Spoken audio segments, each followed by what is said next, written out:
Right, hello everyone. My name's Eve McIntyre and I'm the founder of Project Emerald. We've recently started the Project Emerald Collective, which is really about raising our consciousness as females and coming together to really step into who we're here to be in the world, more consciously in every aspect of our lives and here to live on purpose. So the purpose of today is to really chat to Karen in a really relatable way about what are we really holding into.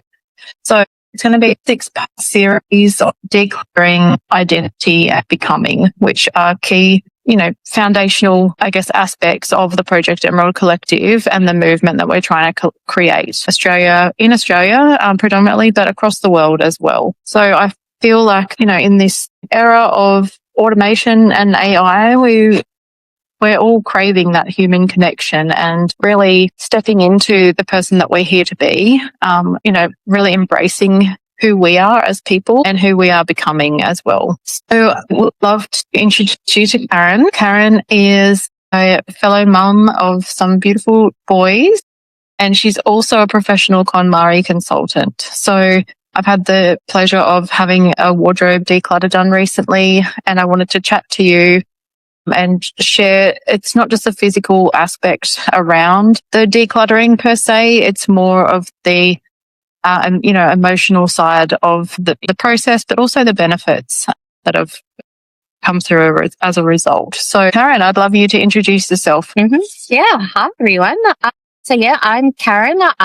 As Eve said, I'm a professional organizer and I'm certified in the KonMari method of organization. I guess everybody sort of is aware of KonMari in later years with Marie Kondo developing this method of home organization. Yeah.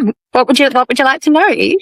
I'd love to know how you got into it in the beginning. Like, what was that moment that made you think that this is something that you wanted to find out more about and get into?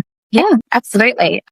So it really came down to when I went back to work after having my third child. It was hard. Of course, most mums can sort of attest to that. You're running a home, you're a wife, you're a mother, and you're working as well. So the home deteriorated and I was spending all my time either working on the house, trying to keep it tidy and then feeling guilty because I wasn't with my children, or I was spending time with my children and then feeling guilty that I wasn't being able to keep the house how I wanted it to be. So I knew that something had to change, and I was sort of around the COVID time and Marie Kondo was getting huge and I started reading her books and something just clicked in me, this idea of aligning your physical space with how you want to live your life and how you view your life and the values that you see and that you want to invoke in yourself and in your children, in your home. It all just sort of should come together and have a nice balance. So it just clicked with me. I did my own home in the KonMari method and found that life was so much easier. Everybody was able to maintain the home. It wasn't all about me. And then my lovely husband discovered that online you could become a KonMari consultant, that was a thing that you could do. And it just happened to be a time of change in the work that I was doing. So I took the leap and they say the rest is history. Here I am, KonMari consultant after 4 years of work, and I'm enjoying every moment of it. So good to hear. And, so aligned, it sounds like, with, your values as a person and now what you're pursuing for work, which is so good to see.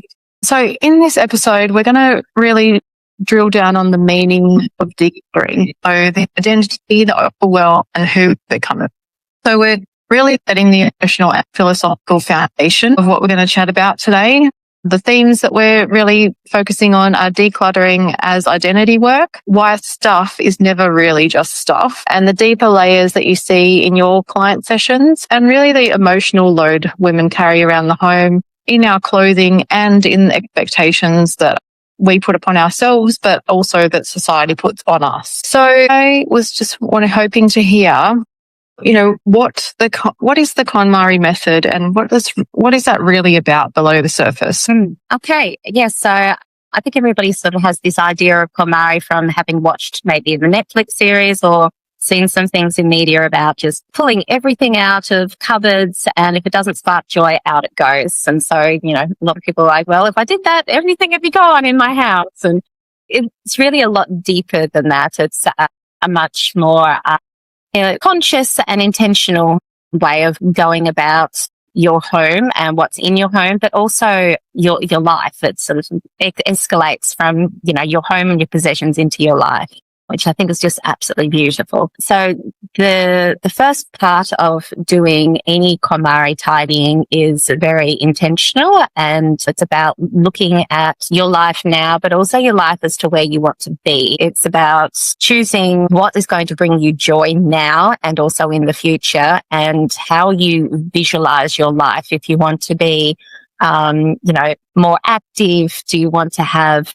a more sort of a feminine sort of feel about your home? Do you want it to be more like a spa and a resort? Do you want to be, more Mother Earth family person? Do you want, what do you actually really see and visualize in your space, and how you want to present yourself to the world and how you want to live? And then we go through choosing the items in your home going to support you to live that ideal life that you want to live. And so through doing that, not only do you have this idea in your mind about what you want to be, but all of your belongings are going to be part of that, and you sort of grow from that experience as well, learning about what you like in your life, what you don't like in your life, what is really aligned with you and your values. And it just, not only does it do your whole home, but it helps to build your life and help you find your purpose and your balance. Yeah, that's a really interesting take on it. So do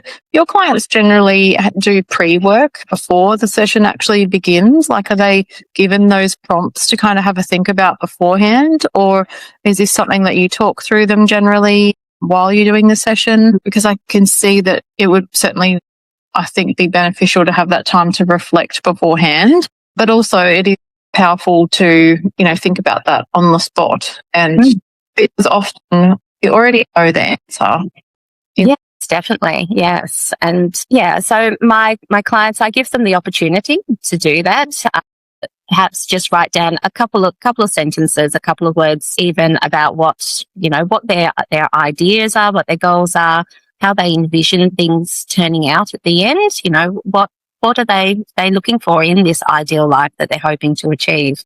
Some people love that. They're journalers, or, they like to do those sorts of things. Other people, they find that a little bit, maybe a little bit difficult, a bit confronting as well. So they'd rather just work through it bit by bit with me. So we can start with this lovely goal, or as we're moving through, your goal evolves and we attain that as we're moving through. Yes. Yeah.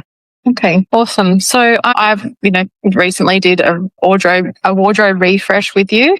Yeah. And I really found that when we took everything out of the wardrobe, that was powerful in itself. But just having you there to kind of talk through the method, but also, going through each piece, it kind of prompted me to think, is this really a reflection, this piece of clothing reflection of who I am today and who I am becoming, and not something that is just a, ghost in my cupboard that's a former version of myself. And I think that has power in it as well. So, we all go through many different seasons as women, through having kids, or, our bodies changing multiple times, whether we're working or, what kind of work we're doing really. And also, hormonal changes. So I think we all probably have, quite a number of items in our wardrobes that no longer serve us, that we can let go. So I think that was really powerful. So I would love to have our viewers have a reflection on what they might be holding on to. So to give themselves the time and, the opportunity just to sit and, not even sit. You can sit with a journal and a cup of tea, or you can go for a walk and kind of think about what you be holding on to in your home, in your mind, in your wardrobe, that is no longer serving the person that you're becoming. That's perfect. Yeah, excellent. Okay, well, we'll be back in the next episode. In episode 2, we're going to be covering the emotional layers of our wardrobe. So memory, aspirations, and the stories that we carry. So the purpose there is to explore the emotional complexity of our wardrobes, which I've just touched on, but we'll go into it further in the next episode.